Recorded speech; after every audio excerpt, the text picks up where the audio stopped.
Alright, back welcome back to Hall of Fame. The name is Anderson and I'm back. Don't forget to subscribe and hit the notification bell to get bits and bits of amazing news analysis and reaction on this channel. So, Club World Cup semi-finals will be starting tomorrow. Chelsea will welcome Fluminense in there. I think Fluminense have been one of the best sides in there tournament so far. The only Brazilian side in the semi-finals of the tournament, and they are yet to lose in the tournament, and also in their last 11 games they are yet to record a lose in there. Chelsea lost in their run-up to the semi-finals of the Club World Cup. That is the last time they lost in the tournament was against another Brazilian side, and this will be a difficult one to go by because Fluminense have shown resilience with their defensive play and how they transition quickly to make sure that they score spaces in there.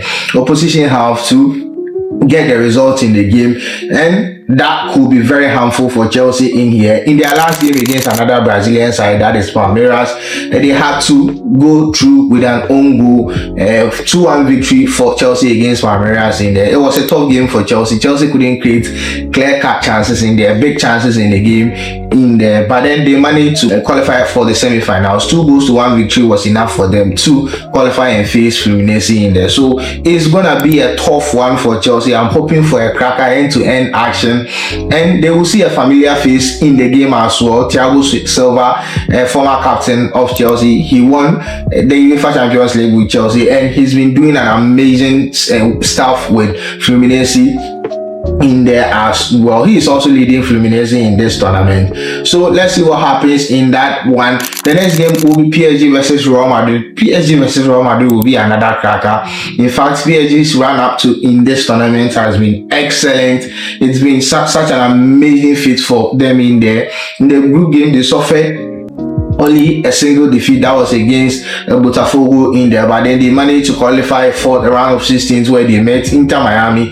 It was an amazing performance from PSG against Inter Miami in there, and then in the quarterfinals against Bayern Munich, it was 9-11 against Bayern Munich in the dying best of the game, but then they managed to win 2-0 in there. Real Madrid's run up to the semi-finals of the tournament has also been exceptional in there. They started with Al Hilal, but then in that game it was such a horrible performance. They couldn't show and exert more energy in the game. Tactically they were not up to task, but then they managed to draw. It was a 1-1 draw. In their second game they won, but they won against the opponent, that is Salzburg, and they won against Dortmund 3-2. They also got a red card in there. Real Madrid will be missing Dean Heisen. He's been very instrumental in the build-up of Real Madrid from the back. His passes, the way he swung his passes in the previous games, how he spots the runs, and the attack of Real Madrid set the tone for the pace of Real Madrid in the back line has been exceptional. He's been one of the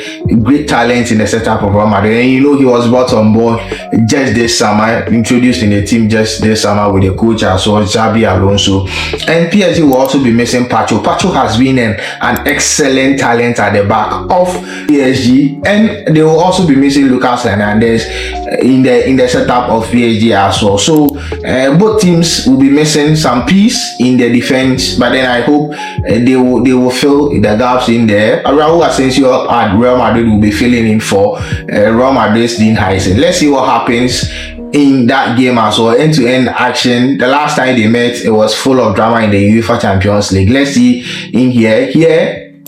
In this one, PSG is the UEFA Champions League final. They've been playing so well under Luis Enrique. How Luis Enrique sets his team up, he controls the game, he exhibits dominance, but then against Bayern, it wasn't so. Bayern played so well in that game, regardless of the fact that PSG got red card. Prior to the red card, Bayern showed their dominance in many aspects of the game, many phases of the game, but then at the end of the 90 minutes, PSG won in there. So let's see what happens at the end of the 90 minutes against Real Madrid versus PSG. But then I believe it's a tough game for Real Madrid in here. PSG have been excellent, as I've said earlier on, throughout the season. Dembele is also back, and he scored in the game against Bayern Munich. In fact, he made it easy for PSG to seal the victory with a second goal in there as well. And this Desiree has been excellent throughout the season as well. The midfield battle will be very key in here.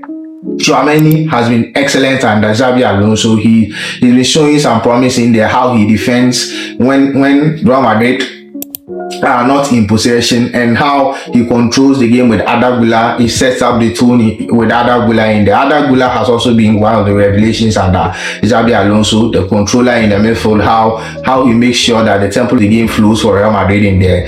And Vitinha is also in the midfield of PSG. He's been an excellent player for PSG under Luis Enrique. I think he's if not the best midfielder in the world right now, one of the best midfielders in the world. So let's see what happens in this game. I'm hoping for a great midfield battle between PSG and Real Madrid, and also with Chelsea versus Fluminense, it will be a crazy game, but then I'm hoping for an excellent display from both sides as well. Alright, so that is it for your Club World Cup semi-finals. Thank you for sticking with me through this one. My name has always been Anderson, and don't forget to subscribe and hit the notification bell to get bits and bits of amazing news, analysis, and reaction on this channel. Stay safe and bye bye.